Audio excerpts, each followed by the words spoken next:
오늘 말씀은 시편 50편입니다. 시편 50편 참예배 산제사를 공부하는 노래입니다.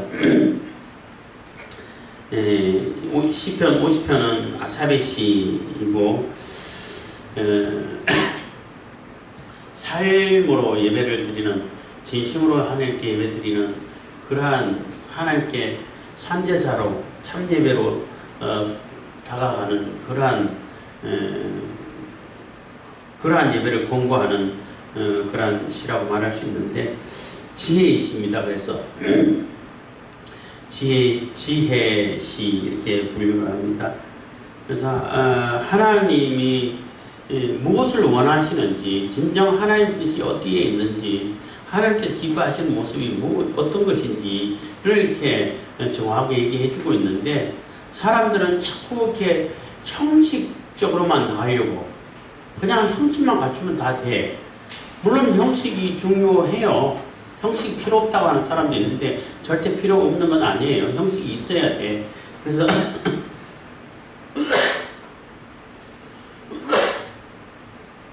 그래서 제가 자주 비유로 이렇게 얘기할 때도 있습니다만은, 형식은 그 과일로 치면 껍질과 같은 거다. 이렇게 비유를 하죠. 껍질이 없으면 속이 차지를 않아요. 껍질이 있어야 돼. 근데 껍질만 두껍고 속이 하나도 안 쓰면 아무런 상품 가치가 없는 그러한 과일밖에 안 되겠죠. 그것처럼 형식이 중요하지만 형식주의라고 하는 것은 형식만 갖추면 내용은 어떻든 상관없이 다 된다라고 이렇게 생각하는 사람들이 있어서 이제 문제가 되는 거예요. 그래서 형식주의가 나쁘다 보니까, 형식주의를 비판하다 보니까 형식 자체를 다 이렇게 버려버리려고 하는 그런 사람도 있던데, 그거는 옳지 않다라고 볼 수 있는 겁니다.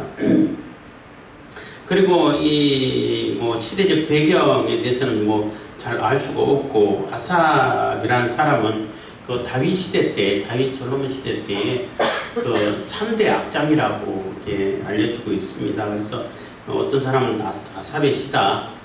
그 다윗 시대에는 그래도 참 예배를 엎드려주던 그 시대이기 때문에 아마 아삽의 자손이 쓴 것이 아닐까 이렇게 있는데, 다윗 시대 때도 형식적으로 예배 드린 사람이 또 아삽이 볼 때는 있을 것이라고 생각될 수도 있는 것이고, 또 그 후손을 위해 가지고 형식 예배가 옳지 않다 라는 것을 얘기해 주기 위해서 썼을 수도 있고 하기 때문에 큰 논쟁거리는 되지 않을 거라고 봅니다.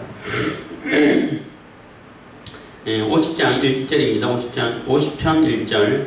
전능하신 자 하나님 여호와께서 말씀하사 해돋는 데서부터 지는 데까지 세상을 부르셨도다 해서, 전능하신 자 하나님 전능하시다는 거죠. 모든 것을 다 이룰 수 있고 모든 것이 가능한 그 하나님은 누구냐면 여호와시라는 거죠. 그 여호와께서 말씀하시는데, 해돋는 데서부터 해지는 데까지, 그 얘기는 동쪽에서 서쪽에까지라고 말할 수 있는데 전체를 얘기하는 거예요. 이 지구 전체를 얘기하는 거예요. 그래서 하나님이 부르셨다라는 얘기는 이 지구상에 사는 모든 인간들이, 모든 인류가, 모든 존재라고 말할 수 있는데 모든 인류에게 해당되는 얘기라는 거예요. 하나님께서 어느 한 특정, 그러니까 유대인들만 이렇게 불러가지고 유대인들만 상대하고 그러지 않는다는 거죠. 해 뜨는 데부터 해지는 데까지 전체 다 해당되는 얘기라는 겁니다. 그렇기 때문에 누구나 다 귀를 기울이고 또 반드시 살펴봐야 할 말씀이라는 거죠. 그래서 세상을 부르셨도다. 2절. 온전히 아름다운 시온에서 하나님이 빛을 발하셨도다. 그래서 온전히 아름다운 시온에서 하나님이 빛을 발하셨도다. 그래서 시온은 여기 예루살렘을 얘기하는 것이고, 시온은 하나님이 임재하시는, 하나님께서 선택하셔가지고 하나님께서 임재하시겠다고 약속하시고 실제적으로 임재하신 그곳을 얘기하는 거예요. 그냥 사람들 볼 때 풍광이 예쁘고 멋있고 또 화려하고 이게 아니라는 얘기예요. 도시가 화려하고 그게 아니라 하나님이 임재하시고는 약속하셨고 임재하신 그곳이 아름답다는 거죠. 그게 아름다운 곳이에요. 성경에서 말할 때. 그러니까 하나님이 계신 곳, 하나님이 임재하신 곳, 그곳이 거룩한 곳이고 아름다운 곳이고 좋은 곳이고 뭐 선한 곳이고 뭐 이렇게 되는 거예요. 그래서 하나님이 임재하시기 때문에 온전히 아름다운 시온이 된다는 것입니다. 그래서 그 시온에서 하나님이 빛을 발하셨다는 거예요. 하나님이 진리의 빛을, 하나님의 빛을 이렇게 우리에게 빛을 주셨다는 겁니다. 3절, 우리 하나님이 임하사 잠잠치 아니하시니 그 앞에는 불이 삼키고 그 사방에는 광풍이 불리로다. 그래서 우리 하나님이 임하사 잠잠치 아니하시리라는 얘기는 하나님께서 이 땅에 임하셔가지고 이게 뒤에는 책망하는 얘기가 나오기 때문에 그 죄에 대해서 절대 그냥 묵인하고 넘어가지 않는다는 거예요. 반드시 그 죄를 다 하나하나 낱낱이 캐서 심판하시겠다는 거예요. 그래서 불이 삼키고 광풍이 분다는 얘기는 하나님의 엄중한 심판을 얘기하는 거죠. 뭐 빽빽한 구름이 있고 불이 임하고 하는 것이 뭐 하나님의 임재의 상징이기도 합니다만은 여기서 불이 삼킨다는 얘기는 불이 그냥 그 사람들이 불 속에 다 삼킨바 되면은 다 죽고 죽잖아요. 하나님 심판을 얘기하는 거예요.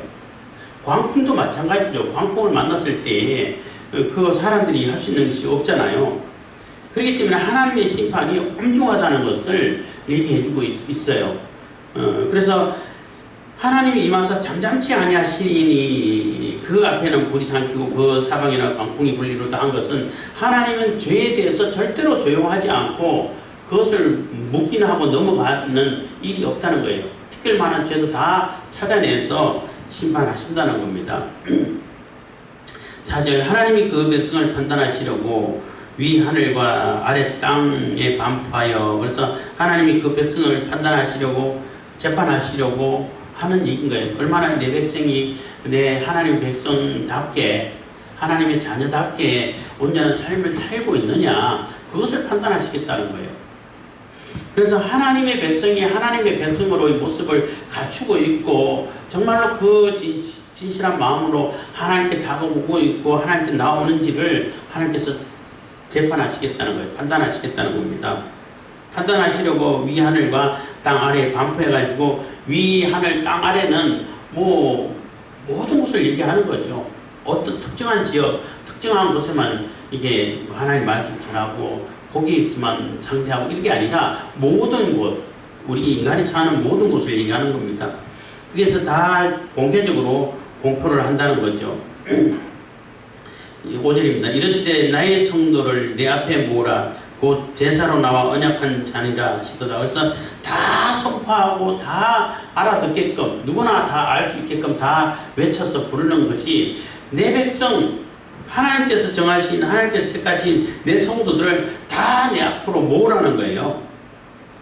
이 사람들은 누구냐 하면 곧 제사로 나와 언약한 자니라 하시도다. 그래서 제사로 언약했다는 얘기는 아브라함을 얘기하죠. 아브라함이고 또 구체적으로 그 아브라함의 언약이 아주 구체적으로 세세하게 언약되어진 것이 모세 시대 때 시내산 언약이라고 볼 수 있어요.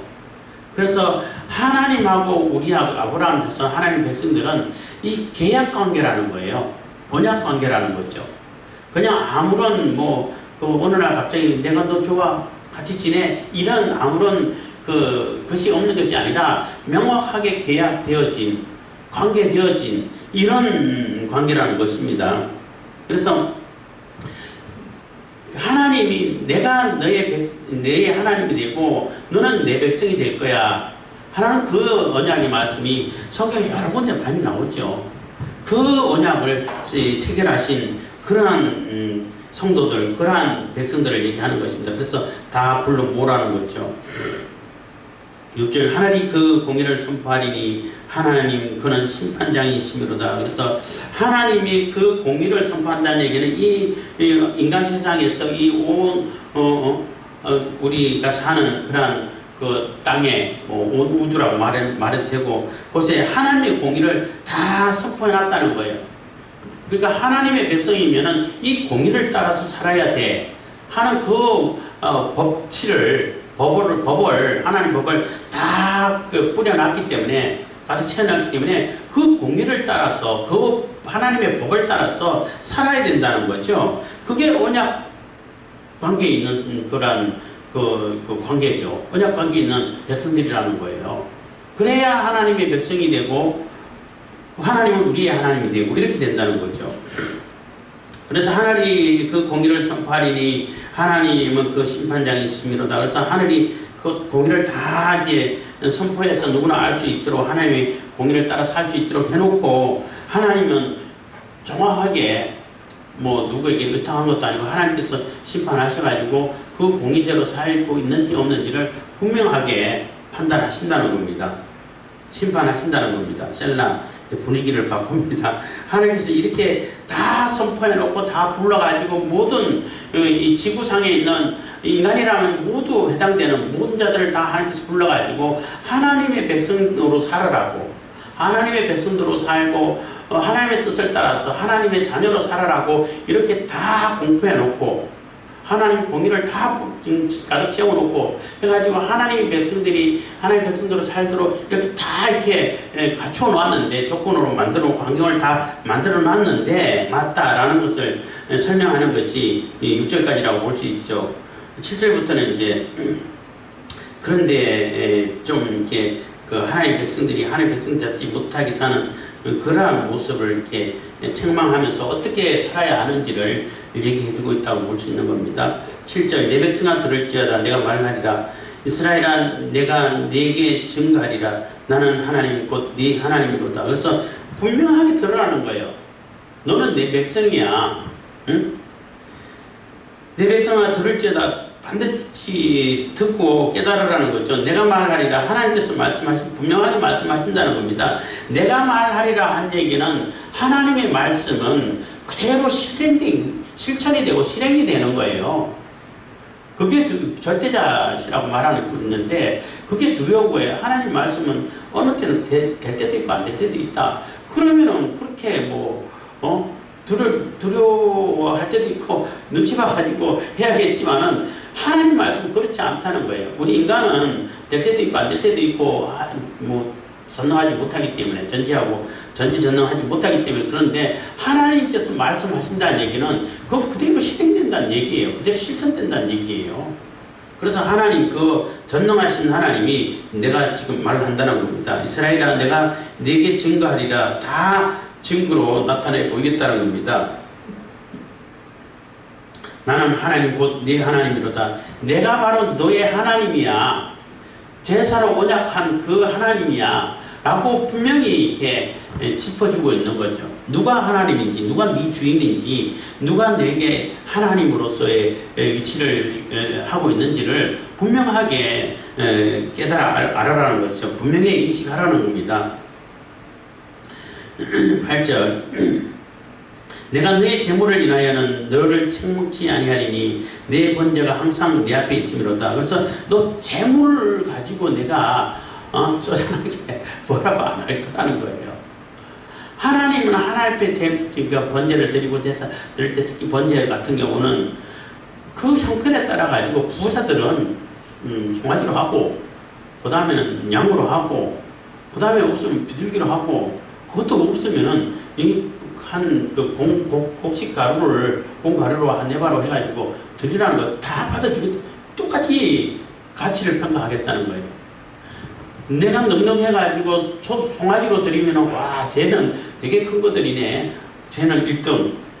아유 쟤는 지질이 못 살아가지고 가난해가지고 드릴 게 없어가지고 가루 한 줌 가지고 드리네. 아유 쟤는 필요 없어. 이러지 않는다는 얘기예요. 똑같은 가치로 취급을 해주겠다는 거죠.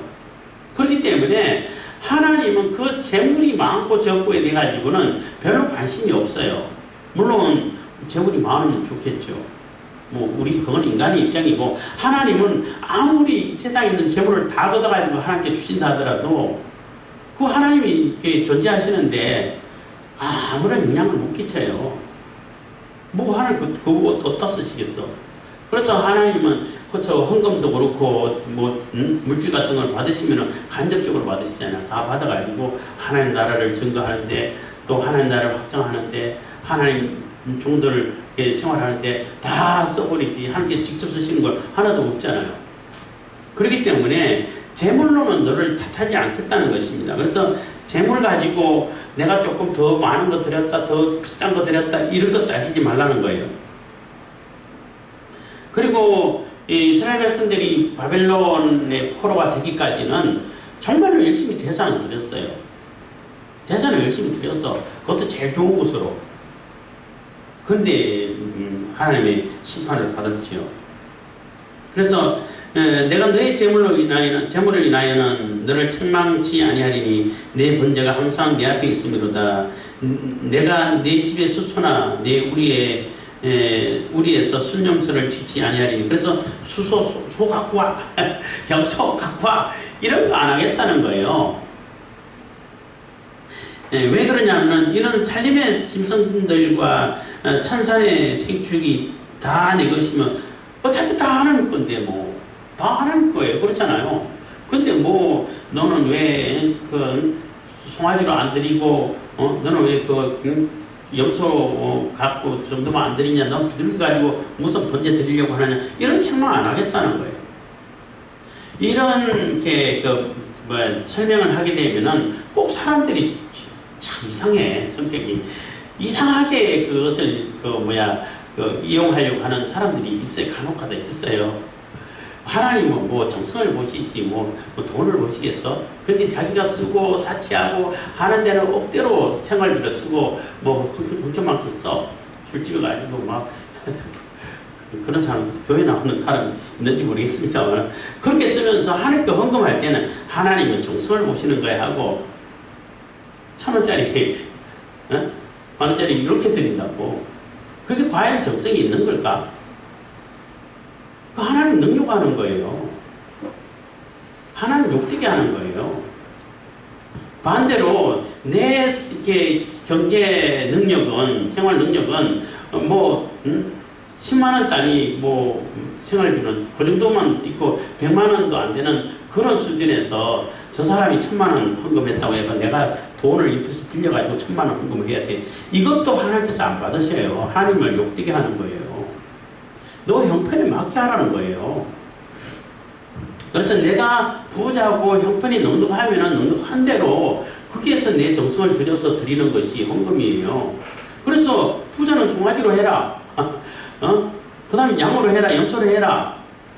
비둘기로 해라. 아니면 고운 가루로 해라. 다 정해주잖아요. 내 형편과 수준을 넘어가지고 과시하려고 하고 아니면은 함부로 그냥 하찮게 여기고 이게 다 하나님을 욕되게 하는 거예요. 그래서 그 형편과 능력에 맞게끔 하는 것이 올바른 자세가 되는 겁니다. 10절 그래서 어차피 다 하나님 거기 때문에 하나님은 네가 이렇게 스스로 드렸기 때문에 더 크게 귀하게 여겨주고 가루로 비둘기로 했기 때문에 천하게 여기고 그런 거 없다는 것입니다. 다 똑같은 가치로 쳐준다는 거죠. 11절 산의 새들도 나의 아는 것이며 들의 짐승도 내 것이므로다. 산의 새도 내가 다 알아. 다 내 거야. 그렇게 이 모든 우주 만물이 다 하나님 건데 그 하나님께서 돈 몇 푼 때문에 재물 때문에 연연해 하고 하시겠냐는 거예요. 근데 우상들은 연연해 하죠. 우상들 에스겔서 할 때도 얘기하겠습니다만은 그 당시에 사람들은 그 신에게 어떤 신에게라도 이렇게 정성만 드리고 이렇게 분양만 하면은 재물만 드리고 하면은 제사만 드리면은 다른 신을 섬기든지 뭐 하든지 아무런 관심이 없어. 이런 인식이 있어가지고 한 신이라도 내가 더 섬겨야 많은 도움을 받는다라고 착각하고 있는 그러한 상황을 보는데 그런 인식이 있었다고 하는데 많은 신들에게 많은 도움을 얻는다고 욕심을 부려가지고 가정 우상 다 갖다 놓으면 그 도움을 받을 수 있냐는 거예요. 오히려 하나님이 진노만 살 뿐인 거지. 그래서 어차피 하나님께서 다 하나님 것이기 때문에 그게 물질이 더 크다, 작다, 적다 이거 가지고 따지지 않겠다는 겁니다. 많다, 적다, 크다, 작다. 내가 가령 줄여도 내게 이르지 않을 것은 세계와 거기 충만한 것이 내 것이미로다. 그래서 설령 하나님이 줄일 일이 있어요. 하나님 안 줄이고 그런 거 없어요. 근데 네 말대로 내가 줄인다 하자. 그래도 너한테는 달라 소리 안 할게. 이게 되는 거예요. 왜냐하면 다 내 건데. 다른 데는 다 내 건데 니한테 뭐 조금 구걸해가지고 나 배고프니까 좀 고기 갖다 줘. 안 그런다는 거예요. 하나님 그럴 일도 없고. 설령 그렇다. 내가 배고파가지고 줄여가지고 뭐 먹을 거 찾는다 할지라도 너한테는 그래 요구 안 할 테니까 그거 가지고 너무 신경 쓰지 말라는 거예요. 그거 가지고 사람들 같이 분별하고 돈 가지고 그거 가지고 헌금 얼마 했느냐 가지고 사람 같이 판단하고 그런 거 하지 말라는 거예요. 13절입니다. 내가 수소의 고기를 먹으며 염소의 피를 마시겠느냐. 내가 수소의 고기 먹고 염소의 하나님이 수소의 고기 먹고 소금 찍어 먹고 염소의 피를 마시고 그러겠냐는 거예요. 하나님은 그거하고 아무런 상관없다는 겁니다. 그렇기 때문에 하나님은 너희들이 드리는 그 제사, 그 제사 형식 자체를 폐기할 필요는 없어요. 왜냐하면은 하나님께서 구약의 제사 제도를 제정하셔가지고 모세를 통해 제정하셔가지고 계속 드리게 한 것은 그 피로 죄를 속한다는 것을 계속 반복 학습하는 거예요. 예수 그리스도의 피로 우리의 죄가 씻어지는구나 라는 것을 미리 학습하는 거예요. 미리 보기. 응? 프레 비오 해가지고 뭐 스캔에 막 옛날에 있고 했는데 근데 미리 학습할 수 있도록 피가 어린 양의 피가 우리 죄를 속하는구나, 죄를 씻는구나 라는 것을 계속 반복해서 학습하기 위해서 하라고 한 것이지 그거 하나님께서 내가 피를 마시고 고기를 찍어 먹고 하기 위해서 한 건 아니라는 거예요. 그래서 예수 그리스도가 오셔가지고 우리를 위해서 속죄의 죄를 피를 흘려주셨기 때문에 우리의 죄가 다 씻음 받는구나 라는 것을 알으라고 계속 제사를 강요하고 제사를 지내게끔 그렇게 허락을 했다는 것입니다. 그렇지만은 하나님께서 진짜 원하시는 것은 너희들이 하나님의 백성으로서 하나님께 얼마나 가까이 오고 하나님에 대해서 하나님으로 어떻게 잘 섬기고 하나님께 얼마만큼 감사하고 하나님과의 관계 형성이 어떻게 잘 되어 있는가, 하나님과의 교통이 어떻게 잘 되는가, 여기에 중점이 있다는 거예요. 그게 중요한 것이 있다는 겁니다. 그래서 그 형식적인 제사에 대해서는 그 기초적인 하나님께서 얘기하신 그 형식만 갖추면 되겠지만은 그 내용이 있어야 된다는 거예요. 생활의 내용이 14절부터 감사로 하나님께 제사드리며 지극히 높으신 자에게 내 성원을 갚으며, 그래서 감사함으로 뭐든지 감사하고 하나님께서 베풀어 주시는 내가 감사함으로 이렇게 하나님께 나아가는 것, 제사할 때도 예배드릴 때도 감사로 드리는 거예요. 하나님께서 내게 이렇게 나를 받아주시고 내가 하나님께 가까이 갈 수 있게 해주신 것만 해도 얼마나 감사해요. 그래서 그 감사가 생활이 될 수 있도록 그렇게 생활하라는 거죠. 그리고 하나님께 내가 언약을 내가 하나님 앞에 서약을 하고 또 약속을 한 것은 지키라는 거예요. 하나님의 이름을 하나님 앞에서 얘기했기 때문에 지키라는 거죠. 그래서 그냥 말로 그냥 특히 예수님 시대 때 그렇고 하는 마찬가지입니다만 예수님이 하도 맹세해놓고 안 지키니까 하나님의 이름 욕되게 되잖아요. 하나님의 이름으로 맹세해놓고 안 지켜. 그럼 하나님 욕되게 하는 거예요. 근데 그것을 너무 이렇게 가볍게 생각하는 거예요. 사람들이.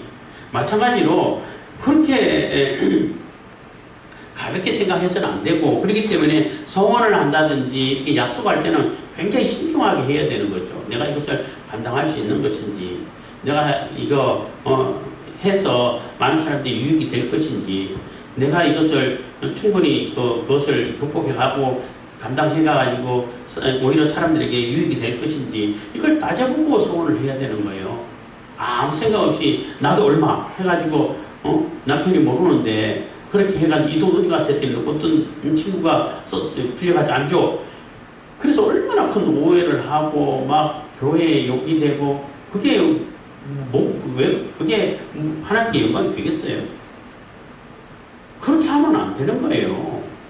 그래서 정확하게 드리고 싶으면은 나 이렇게 해가지고 헌금하고 싶다. 그렇게 남편이 절대 허락 안 준다고 하면은 내가 이것을 감당할 수 있을 때까지 차라리 돈을 모으든지 그래서 충분히 감당해가지고 그것을 들었을 때에 오히려 그 찬송이 되고 기쁨이 되고 감사가 되고 이렇게 해서 드려야 되는 것이지, 그러지 않고 무조건 누가 하니까 나도 따라서 훌륭했다가 그냥 뒷감당 못해가지고 이러면 안 된다는 겁니다. 어쨌든 지극히 높으신 자에게 한 서원인데 그것을 가볍게 생각하면 안 되죠. 갚아야 되는 거죠. 15절 환난 날에 나를 부르라 내가 너를 건지리니 네가 나를 영화롭게 하리로다. 그래서 이 구절을 사람들이 참 좋아하죠. 그래서 환난을 당하고 어려움 당할 때 하나님 백성도 어려움 당할 수 있다는 거죠. 하나님께서 또 뭐 우리를 연단하기 위해서 또 조금 이렇게 방치해 두실 때도 있지만은, 연단하기 위해 가지고 시험하실 때도 있지만은, 어쨌든 하나님을 부르고 하나님을 찾고 하나님께 부르짖고 어쨌든 하나님에게만 집중하라는 거예요.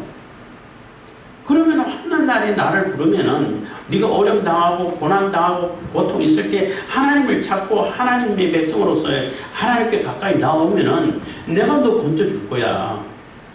그러면 하나님이 나를 건져주는 것을 통해 가지고 사람들이 하나님의 영광을 나타내고 하나님께 영광을 돌린다는 거예요. 뭐 예를 든다면은 그 홍해 이스라엘 백성이 출애굽해가지고 홍해 앞에 가로막혀 있을 때 하나님께 막, 물론 모세만 하나님께 없애했고 이스라엘 백성들은 우리를 죽이려고 그러냐 이렇게 원망했습니다만은 하나님께 부르지만 하나님께서 길을 열어주신다는 거예요. 그 홍해를 갈라가지고 건너가게 한다는 것은 사람이 생각할 수 있는 그 사고방식이 아니에요. 사람은 상상도 못하죠. 바보지. 바다로 둘러싸여있는 거기를 왜 들어가? 다 갇히는데. 근데 하나님께서 그 홍해를 갈라가지고 건너가게 하실 때에 그 주변에 있는 사람들이 얼마나 놀랐겠어요. 와, 저 하나님은 함부로 해서는 안 되겠다. 어마어마하신 하나님이시다. 저 여호와 하나님은 우리가 감당할 수 없는 분이다. 함부로 잘못 들어갔다면 다 죽겠다. 이거 하나님께 영광을 드리는 거잖아요. 그렇게 된다는 거예요. 그래서 감사로 하나님께 제사 드리고 또 하나님께 소원한 것, 하나님께 약속한 것을 지키고, 이게 하나님의 백성으로서의 살아가는 삶, 그러니까 산제사라고 말할 수 있는 거죠. 그렇게 하고 하나님을 온전히 찾고 부르짖을 때, 찾을 때에 하나님 가까이 있는 거죠. 가까이 있을 때에 언제나 하나님께서 우리를 구원해 주시고 건져주신다는 거예요. 그럼 그게 하나님께 영광을 돌리는 것이고, 그게 진짜 예배가 되는 것이고, 그게 진짜 제사가 되는 거야 하는 얘기가 되는 거예요. 16절입니다. 악인에게는 하나님이 이르시되, 그래서 어떻게 살아야 할 것을 얘기하는데 악인을 책망하는 내용이 나옵니다. 악인에게는 하나님이 이르시되 내가 어찌 내 율례를 전하며 내 언약을 내 입에 두느냐. 그래서 악인에게 얘기하는데 너 왜 내 율례를 얘기하고 내 언약을 입에 담냐. 그래서 말로는 하나님의 법이고 하나님의 뜻이고 하나님이 이렇게 하셨다고 뭐 거짓 선지자들처럼 하나님께서 이러지도 않았는데 이렇게 얘기했다고 막 하는 것처럼 말할 때마다 다 하나님이야. 다 하나님. 그런데 자기는 안 지켜. 자기는 상관없어. 법을 얘기하면서도 자기는 법하고 상관없는 그런 정신들을 보잖아요. 똑같은 거예요. 그래서 말만 하면 다 하나님이 법이고 하나님이 언약이라고 얘기하고 이렇게 얘기하면서 내가 교훈을 미워하고 내 말을 뒤로 던지며, 그래서 아주 하찮은 것, 그러니까 교훈을 미워하고 내 말을 뒤로 던진다는 얘기는 이게 옥물을 이렇게 버릴 때 사람들이 이거 아까운데 주저주저 하면서 버리는 사람이 있어요. 빨리 버리고 싶지. 빨리 처리해 버리고 싶지. 멀리 대수서 멀리 버리려고 하고 갖다 묻어버리고 이렇게 하려고 그러지. 그거 이거 조금이라도 더 갖고 싶어 하는데 이런 사람이 있어요? 없잖아요. 근데 이 악한 자들은 말로는 그렇게 하나님 얘기하면서도 실질적으로는 하나님 교훈을 완전히 옥물 버리듯이 그렇게 버려버리고 지키지도 않고 저 하나님을 무시해버리고 모욕을 한다는 거예요. 18절 도적을 본 적 연합하고 가늠하는 자와 동료가 되며, 그래서 도적을 본 도둑놈들하고는 엄청 눈이 반짝반짝해.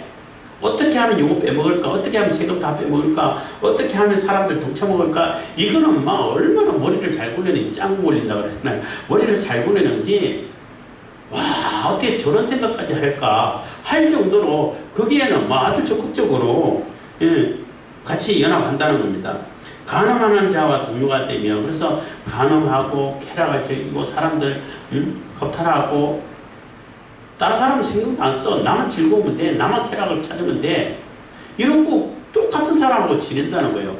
말로는 하나님 얘기하고, 말로는 하나님 율법, 언약, 뭐, 쫙 얘기하는데 실제 행동은 너무나 이거 하나님을 모욕하고 하나님의 영광을 가리고 하나님을 분노하게 만드는 이런 짓을 하고 있다는 겁니다. 19절, 내 입을 악에게 주고 내 혀로 괴사를 지으며, 그래서 내 입을 악에게 줬다는 얘기는 악한 자들의 입이라고 말할 수 있는 그 대변하는 악한 자들이 그 입장만 대변하고 말도 안 되는 핑계를 대고 누가 봐도 다 거짓말인지 아는데도 뻔뻔스럽게 얘기하고, 우리 정치사에서 많이 쉽게 너무 어렵지 않게 쉽게 보는 일인데 그렇게 한다는 거예요. 그리고 말만 했다면 다 거짓말이야. 괴사를 얘기한다는 얘기는 사기치는 일이고 거짓말하고 사람들 속이고 이런 짓만 한다는 거죠. 근데 그 사람이 어떻게 제사 드린다고 해서 하나님 백성 될 수 있어요? 하나님의 율법 얘기하고 하나님 뜻 얘기하고 언약 얘기한다고 해가지고 하나님의 백성 하나님 자녀라고 말할 수 있냐는 겁니다. 20절, 앉아서 내 형제를 공부하며 내 어미의 아들을 비방하는 거다. 그래서 앉아서 내 형제를 공부한다는 얘기는 자기는 하나도 안 지키면서 말로는 네가 하나님 말씀대로 살아야지 이렇게 해가지고 오히려 하나님 말씀 잘 차면 자기가 원하는 방식대로 안 하고 자기 뜻에 안 맞지 않는다 해가지고 막 핍박을 하고 공격하고 한다는 거예요. 형제는 형제인데 또 내 어미의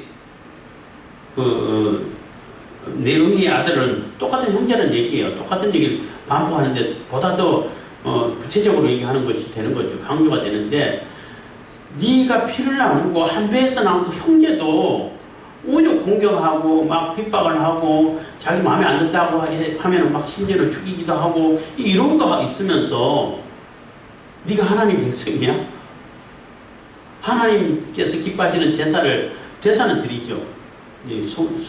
돈 많으면 수소라든지 양 좋은 거 가지고 최고로 드린다고 옷이 되고 있죠.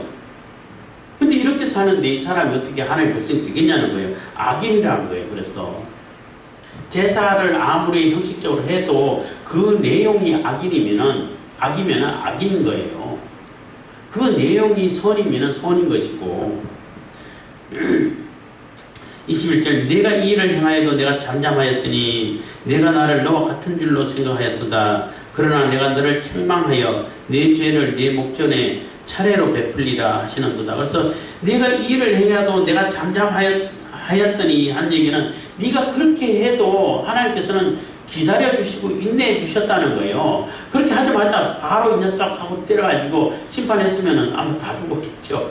다 죽었을 텐데 그래도 회개하고 조금 있으면은 깨닫고 돌아오겠지 하고 기회를 주고 있는 것인데 그 사람들이 생각할 때는 전혀 다르게 생각하고 있다는 거예요. 하나님도 나하고 똑같구나. 제사만 드리면 무엇인지 해도 관심만 가지시는구나. 내가 이런 거 하는 거 하나님께서 다 내가 서로 제사를 드렸는데 그거 받았으면 이 정도는 다 눈감아 주셔야지. 이러고 있다는 거예요. 내가 무슨 짓을 해도 하나님께 제사만 드리면은 다 무사통과야. 이러고 있다는 거예요. 하나님께서 그것을 잠잠하고 깨달을 때까지 기다려 주시는 것이라고 생각은 전혀 하지 않고 하나님도 나하고 똑같아. 다 하나님 내 편이야. 내가 하는 대로 원하는 대로 다 하게끔 해줘. 이러면서 가장 악을 다 행하고 있다는 것입니다. 가장 거짓말 다 하고. 그렇지만은 하나님께서 반드시 듣고 기억하라는 거죠. 내가 너를 책망하여 내 죄를 내 목전에 차례로 베풀리라 하시는다. 그래서 네 죄가 하나하나 티끌만한 죄도 다 드러내게 만들 거야. 그리고 다 심판할 거야. 절대로 그냥 넘어가지 않을 거야. 내가 반드시 심판한다는 거 너 듣고 기억해야 돼. 라는 얘기를 하고 있는 거죠. 22절 하나님을 잊어버린 너희여 이제 이를 생각하라. 그렇지 않으면 내가 너희를 찢으리니 건질 자 없으리라. 그래서 결론을 얘기하는 거 22절 23절. 그래서 하나님을 잊어버린, 하나님이 없다라고 하고 하나님하고 상관없이 지내고 하나님을 무시하고 하나님 없어 절대 진리 절대성 어디 있어 이렇게 하는 너희들, 입으로는 하나님 얘기하면서도 하나님하고 전혀 상관없이 사는 그러한 사람들 이제 생각하라는 거예요. 이제 정신 차리라는 거예요. 깨우치라는 겁니다. 그렇지 않으면 내가 너희를 찢으려니 건질 자가 없으리라. 찢는다는 얘기는 사자가 그 동물 먹이를 잡아가지고 잡아 먹을 때 뜯어먹잖아요. 그때 아우 이거 뜯어먹으면 이 사슴이 아플 텐데 이러고 뜯어먹어요? 안 그러잖아요. 물론 사자는 그래도 조금 신사적이라 가지고 사슴을 목을 물어가지고 죽인 다음에 뜯어먹어요. 그런데 그 들개들은 그래서 걔가 이게 가정한 동물이라고 생각할 때 살아있는 채로 그냥 다 뜯어먹어. 산채로 뜯어먹어버려요. 와, 참 개떼들이 무섭긴 하더라마는 어쨌든 간에 그 뜯을 때 찢어질 때 뭐 이렇게 아쉽게 생각하나요? 그럼 내가 찢어 먹어야 배부르지. 그것처럼 하나님께서 반드시 심판하신다는 거예요. 심판하실 때에 아무도 그것을 막아설 수 있는 존재가 없다는 겁니다. 하나님 심판 앞에서 면하고 통과하고 그냥 나는 하지마 이렇게 해가지고 막아설 수 있는 존재가 없다는 거예요. 아무도 그런 존재가 없기 때문에 심판 반드시 한다. 반드시 너희들의 심판을 피하지 못하고 당할 것이다. 응? 그 복 있는 사람은 악인의 꾀를 좇지 아니하면 하는 시편 1편에 악인은 뭐라 그러지? 심판을 견디지 못하며 하는 얘기가 나오잖아요. 견디지 못한다는 얘기가 피하지 못한다는 얘기가 되는 거예요. 절대 하나님의 심판을 5절 그러므로 악인이 심판을 견디지 못하며 죄인이 의인의 행에 들지 못하리라 할 때 그 악인이 심판을 견디지 못한다는 얘기는 피하지를 못한다는 얘기예요. 절대 하나님의 심판은 피하거나 그것을 이렇게 막아설 수 있는 존재가 없을 거라는 겁니다. 그렇기 때문에 하나님을 잊어버린 너희여 이제 이를 생각하라. 반드시 생각하라는 겁니다. 그렇지 않으면 내가 너희를 찢으리니 건질 자 없으리라. 23절 감사로 제사를 드리는 자가 나를 영화롭게 하나니 그 행위를 옳게 하는 자에게 내가 하나님의 구원을 보이리라. 그래서 감사로 제사를 드리는 자, 감사하고 하나님께 서원한 소원 갖고 하나님 늘 불러서 환난을 당했을 때도 부르고 평소에도 부르고 그럼 환난 당했을 때도 하나님께 건져주시고 그래서 하나님을 우리의 하나님으로 온전히 섬기고 온전한 인식을 가지고 하나님을 찾는 자들, 하나님을 부르는 자들, 하나님 말씀대로 산제사로 생활을 하는 자들, 참 예배를 드리는 자들, 이런 자들이 하나님을 영화롭게 하고 하나님의 영광을 나타내게 되는 것이라는 겁니다. 그리고 그래서 감사로 제사를 드리는 자가 나를 영화롭게 하나니 그 행위를 옳게 하는 자에게 그 행위를 옳게 한다는 얘기는 하나님의 정의를 따라 사는 자들을 얘기하는 거죠. 이 정의를 하늘에 다 반포해놨는데 그 정의를 따라 사는 사람들이 그 행위를 옳게 하는 자가 되는 겁니다. 그 자에게 내가 하나님의 구원을 보이리라. 그래서 그런 자에게 하나님의 구원이 가게 되고 하나님이 내 백성이라고 인정해 주게 되고 하나님의 구원 천국의 백성으로 맞이해 주게 되는 것이지 겉으로 제사를 했냐 안 했냐 그것만 가지고 판단 안 해주신다는 얘기예요. 그 내용이 제사는 다 드렸지만은 그 내용이 어떤 내용이 있느냐, 악인이 하나님의 법 얘기하면서 속으로는 다 악한 짓 거짓말하고 도적질하고 사람들 죽이고 속이고 이런 짓을 하면서 제사를 하는 사람을 하나님의 백성으로 절대 이기지 않는다는, 반드시 심판하신다는 거예요. 정말로 감사하고 즐거움으로 기쁨으로 하나님께 나가고 늘 하나님을 찾고 하나님과의 소통이 끊이지 않고 항상 감사하고 쉬지 말고 기도하고 범사에 감사하는 이러한 삶이 산제사라는 거예요. 그러한 삶이 진짜 예배를 드리는 사람이라는 거예요. 그래서 우리가 어떤 삶을 살아야 하는 것인지, 어떤 예배를 드리고 제사를 드릴 때 하나님께 어떻게 나가야 할 것인지를 분명하게 얘기를 해주고 있는 거죠. 그래서 내 마음 자세가 어떠한지가 굉장히 중요하다는 거죠. 사람들은 그 구분을 잘 못할 수가 있어요. 그렇지만 하나님께서는 다 반드시 정확하게 구분하시기 때문에 속에 엉뚱한 짓을 가지고 또 탐욕을 가지고 자기의 정치적인 어떤 목적을 가지고 교회에 나와가지고 성경을 옆에 끼고 그래서 교회에서는 무슨 교회 성도다 하니까 그 교회 목사님이 하도 기가 막혀가지고 벌써 제명한 지 오래됐는데요. 그렇게 얘기하고 그런 정치인이 있었는데 그거 하나님께서 모르시겠냐는 거예요. 다 심판하신다는 겁니다. 기도하겠습니다. 사랑해 주님 감사합니다. 이 시간에도 내 복을 베푸신 감사드립니다.